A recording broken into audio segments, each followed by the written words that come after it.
Hindi na umalis sa Angeles, Pampanga si Alma Moreno para madaling makadalaw sa nakakulong na anak niyang si Mark Anthony Fernandez. Daron din para sumuporta si Lorna Tolentino, ang stepmom ng aktor. Saksi live si Tricia Safra. Tricia? Igan, dito pa rin sa Angeles City Police Station 6 natutulog si Mark Anthony Fernandez habang wala pang commitment order na nanggagaling sa korte para mailipat siya sa Pampanga Provincial Jail. Sa pagitan ng rehas na bakal, muling nagkita ang mag-inang Mark Anthony Fernandez at Alma Moreno. Sa Angeles City na muna mananatili si Alma para umagapay sa nakakulong na anak. Bukod kay Alma, dumalaw rin ang stepmom ni Mark Anthony na si Lorna Tolentino na yumakap pa kay Moreno. Kasama ni Lorna ang dalawang anak nila ng yumaong aktor na si Rudy Fernandez. Solo sa kanyang kulungan, may kutsyon at electric fan, pero para kay Mark, parang nasa loob siya ng Bartolina. Pang-apat na araw na niya ngayon sa kulungan ng Station 6 ng Angeles City Police makaraang mahulihan ng 1 kilo ng marijuana.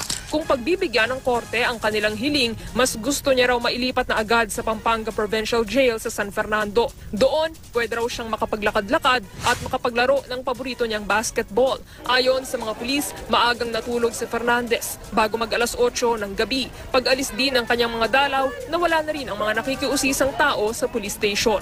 Umuulan din kasi. Inilipat na sa District Jail ng Angeles City, Pampanga ang aktor na si Mark Anthony Fernandez na naaresto matapos mahulihan ng 1 kilo ng marijuana. May ulat on the spot si Katrina Son. Katrina? June, mula nga sa Station 6 ng Angeles City PNP ay inilipat na nga ngayong umaga dito sa Angeles District Jail ang aktor na si Mark Fernandez. Mag-aalas 9 ng umaga kanina nang ilabas ang aktor na si Mark Anthony Fernandez sa Station 6 ng Angeles City PNP. Mula roon ay didiretso na nga sa Angeles District Jail ang aktor para ilipat ng kulungan sa bisaya ng commitment order na inilabas ng korte kahapon. Pagkadating naman ni Mark dito ay agad na sumunod sa loob ang ilang kasamahan umano ng kanyang ina na si Alma Moreno para bigyan ng aktor ng ilan sa mga pangangailangan tulad ng tsinelas at mga unan, electric fan at foam o kutsyon. Kwento ng ilan sa mga bumibisita dito, nakita raw nila si Fernandez na idiniretso sa Selda 8. Bago yan manilipat ang aktor sa Angeles District Jail kanina, dumalaw ang ina niyang si Alma Moreno. Tumanggi siyang magpa-interview pero nang kausapin siya ng GMA News, sinabi ng kanyang ina na okay naman daw si Mark Anthony. Sa magdamag na pagbabantay ng GMA News kay Fernandez, paulit-ulit nating nakita na bumabalik sa banyo dahil may iniinda raw siya sa tiyan. Bawal siya kunin ng video sa kulungan pero nang makausap ng GMA News ang aktor, kanyang sinabing okay lamang daw ang kanyang lagay. Ayon naman sa secretary ni Alma Moreno, bibisita rin daw si Winwin Marquez ngayong araw. At ayon naman nga sa abogado ni Mark na si Attorney Sylvia Flores, nasa isang normal na selda si Mark ngayon kung saan nakakulong din ang ibang mga preso. Di rin daw maganda ang pakiramdam nito kanina umaga pero mas okay na raw ito ngayon. At June kahapon nga na-receive nung Angeles PNP yung commitment order, pero nagpasya sila na ngayong umaga ilipat dito nga sa Angeles District Jail ang aktor dahil 10 oras na daw ng gabi kagabi. June? Katrina, kumusta yung sitwasyon dyan sa bagong kulungan kung saan ngayon nakapiit si Mark Anthony Fernandez? Ang balita ko kasi nung una, base dun sa kanilang motion, Katrina, ay gusto nila na sa provincial jail sa San Fernando mailipat. So, ibig sabihin, hindi pinagbigyan yun ng korte at sa district jail. Yung district jail, ang balita ko doon, very congested daw yung lugar na yun, Katrina.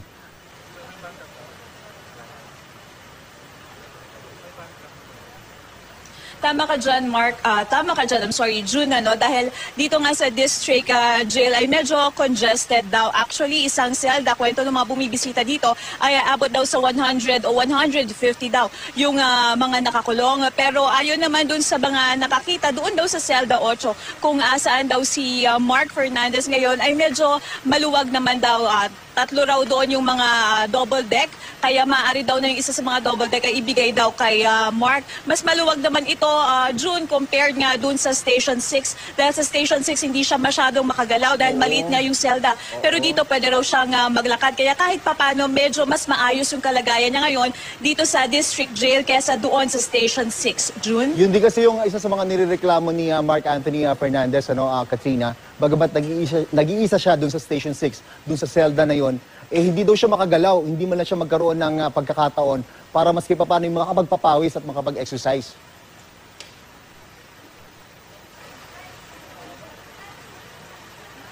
Yes, June, doon nga hindi siya masyadong makagalaw, hindi siya makalakad. Yun yung isa sa mga pinoproblema niya. Kaya nga rin siguro na medyo sumasakit yung katawan ni Mark Anthony Fernandez. Pero dito, sinuguro naman nila na since medyo mas malaki yung lugar, ay makakatayong aktor at makakalakad at makakalanghap nga ng sariwang hangin. Samantala, sinisisi ni Lolit Solis sa umunoy depresyon mula pa sa kanyang pagkabinata ang pagkaligaw ng landas ni Mark Anthony Fernandez. Pakiusap niya sa publiko, huwag daw husgahan ang aktor.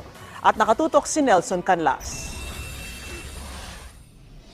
Anak na raw ang turing ni showbiz manager Lolit Solis kay Mark Anthony Fernandez na nasubaybayan niya mula pagkasilang, pagsikat bilang isa sa gwapings, hanggang mag-asawa at magkaanak. Naging alaga ni Nanay Lolit ang namayapang ama ni Mark Anthony na si Rudy Fernandez. Kaya labis ang lungkot niya sa pagkakaaresto at pagkakakulong ngayon ni Mark Anthony dahil sa 1 kilo ng marijuana. Nakausap na raw ni Nanay Lolit ang ina ni Mark Anthony na si Alma Moreno na iyak lang daw ng iyak sa sinapit ng anak. Sa gitna naman ng mga pangyayari, lumabas daw ang pagiging matatag at maalalahanin ng stepmother ni Mark Anthony na si Lorna Tolentino. Ayon pa kay Nanay Lolit, buong gabi raw hinanap ni Lorna si Alma nang mahuli si Mark noong Lunes. Talagang wala siyang ginawa kundi hanapin si Alma kasi wala siya yata ang telepono ni Alma Moreno. All night long, she was looking for Alma hanggang nagkausap silang dalawa. At nakakatuwa, pag nag-uusap sila talagang parang ang common denominator lang nila si Mark. Hindi maiwasan ni Nanay Lolit na sisinghin ang depresyon ni Mark na nagsimula raw mula sa kanyang pagbibinata.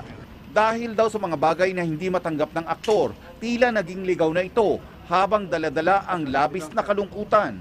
Ayoko man sabihin, nag-start yan, nakita ko yung deepest depression niya nung nakapag-break siya nung kay Judin Barreto. Talagang that was talaga yung talagang downfall niya. And then, nung namatay tatay niya, kailangan talaga ni Mark ng medical help. Tumangging magbigay ng anumang komento si Claudine kaugnay sa kinakaharap ngayon ni Mark o naging takbo ng kanilang relasyon noon. Para matapos ito, 200,000. Ang pelikulang pinarangalan sa Cannes na Marosa ang naging huling pelikula ni Mark Anthony sa ilalim ng direksyon ni Brillante Mendoza. Supposed to be doon isa siyang pulis. Napaka-ironic nga. Ikinagulat ni Direk Brillante nang mabalitaang nahuli si Mark Anthony. Magaling siyang artista. No? Yes, I'm talking about Marosa. Kasi nung kinukuha ko siya, maraming nagsasabi sa akin, wag mo siyang kuhanin na. Kasi baka magka-problema ka pa. True enough, hindi naman ako nagka-problema. Marami pa raw plano si Mark Anthony bilang aktor at gusto pa ngang i-remake ang mga pelikula ng amang si Daboy. He always parang talk about his father at saka yung anak niya. Sabi niya, alam mo, mas nagmana yung anak ko kay Daboy kaysa sa akin. Kapwa man nalulungkot sina Nanay Lolit at Direk Brillante. Kanya-kanya silang pakiusap na huwag munang husgahan si Mark Anthony. Basta tandaan nila si Mark, gumagamit lang pero never naging puser. Siguro yun lang. Kaya kung ano man ang kasalanan niya, sana matanggap din natin na pwede pa naman mabago. Matagal ng debate kung dapat gawing legal ang medical cannabis o marijuana sa Pilipinas. Sa ngayon, may nakabinbinang panukala na magbibigay ng access sa mga pasyenteng nangangailangan ng sinasabing lunas mula rito. Live mula sa Quezon City, may report si Steve Dailisan. Steve? Jessica, sa mga bansang Cambodia, Bangladesh, Australia, Canada at maging ilang mga states sa Amerika, maluwag yung kanilang mga batas kaugnay sa paggamit ng cannabis o ng marijuana. Taliwas yan sa mga bansa tulad ng China, Singapore at maging dito sa Pilipinas. Katunayan, itinuturong itong illegal drugs. Taong 2013, Jessica, nagsimula yung kampanya ng ilang mga grupo na nananawagan na gawing legal ang paggamit ng marijuana sa paniwala na makakagaling daw ito sa mga sakit tulad ng cancer, glaucoma, epilepsy at iba pa. Pero mukhang tutol dito yung mga otoridad lalo't paniwala nila mas maraming masamang dulot ito kesa maganda.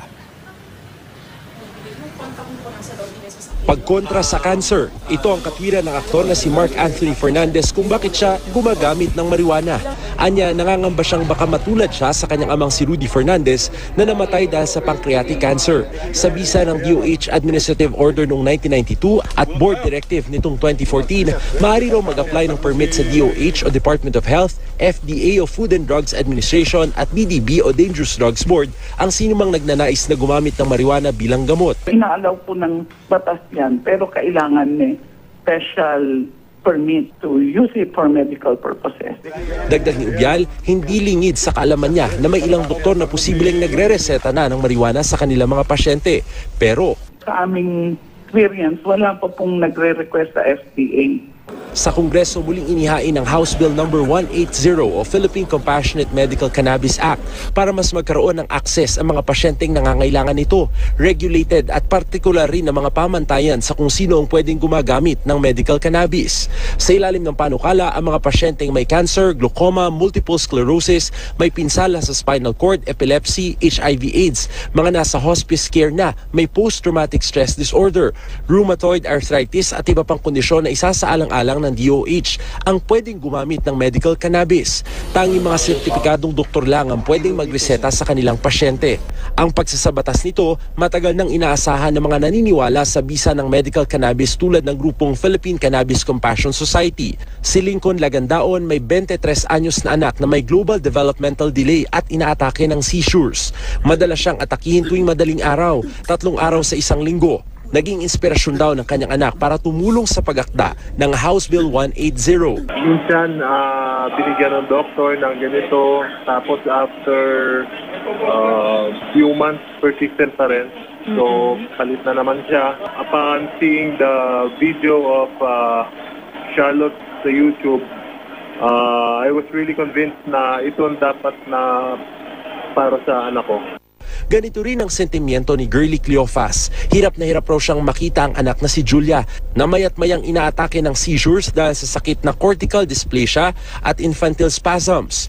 Hindi raw sapat ang mga anti-epilepsy na gamot na ibinibigay sa kanyang anak. Buwan-buwan kami nagtataas ng dosage niya hanggang sa sagad na yung dosage na ini-intake niya sa araw-araw. Hindi pa rin nababawasan yung seizure niya. Pero ang kinababahala ng Dangerous Drugs Board, posibleng maabuso at gamiting palusot lang ang medicinal value nito. Ang daming nagsasabi ngayon na gamot naman, ang marijuana, hindi naman nakaka-addict, wala namang masamang epekto. Hindi po totoo yan. Hallucinogen siya, no? Mind-altering. Long-term studies have shown that it alters yung learning experience ng individual. Nahihirapan na silang mag-aral, yung memory, nagsasuffer. Noong 2015, numero 1 na ang marijuana sa pinakaginagamit at ibinebentang illegal drugs sa bansa ayon sa DDB. Pangalawa lang ang shabu, kabataan din ang numero 1 gumagamit nito. Sa gitna ng debate kung dapat bang gawing legal ang medical cannabis sa bansa, naniniwala ang dating Health Secretary na si Dr. Jaime Galvestan na malaki ang may tutulong ng medical cannabis sa paggaling ng pasyente. Halos 4 na dekada na rin nag-aaral at nagsasaliksik si Tan sa aspeto ng medicinal plants. Ang isa kasi sa pinaka-masaklap na reklamo ng mga pasyente ay yung kirot. Ang pag-unang hakbang ay matanggal ang kirot sa paggagamot ng cancer.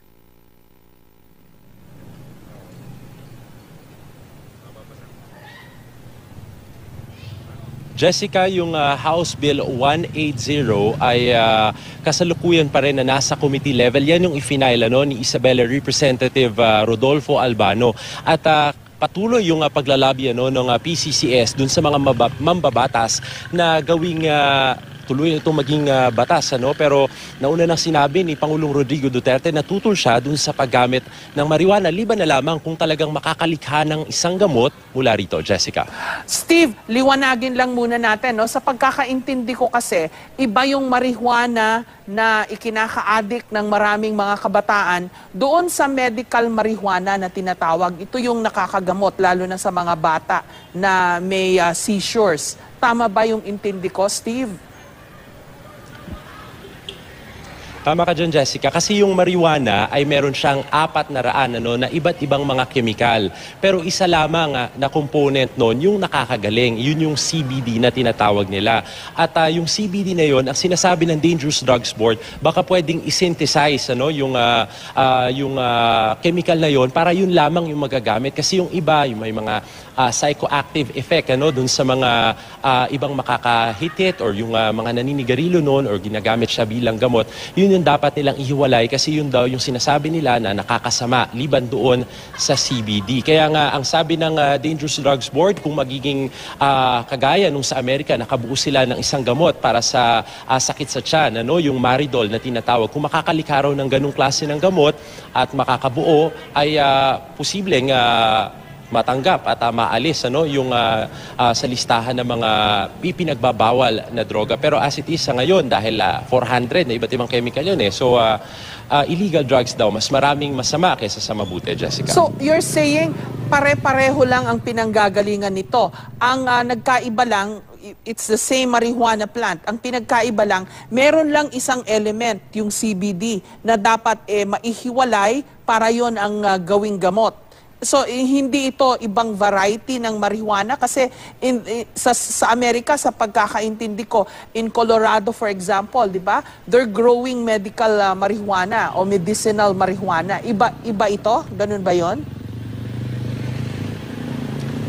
Yun ang sinasabi sa atin ng Dangerous Drugs Board kasi yung marijuana in general ay may iba't iba siyang component pero lamang isang element na nakagagaling at kung sakali nga na mahihiwala yung element na yon ay makakatulong sa paggamot dun sa mga may sakit. Pero kung hindi nga ito magagawa, talaga namang maituturing pa rin daw itong dangerous drugs, lalo't maraming mga components na magdudulot ng mas malala pa na kondisyon doon naman sa mga gumagamit nito, Jessica. Maraming salamat sa iyo, Steve Dailisan.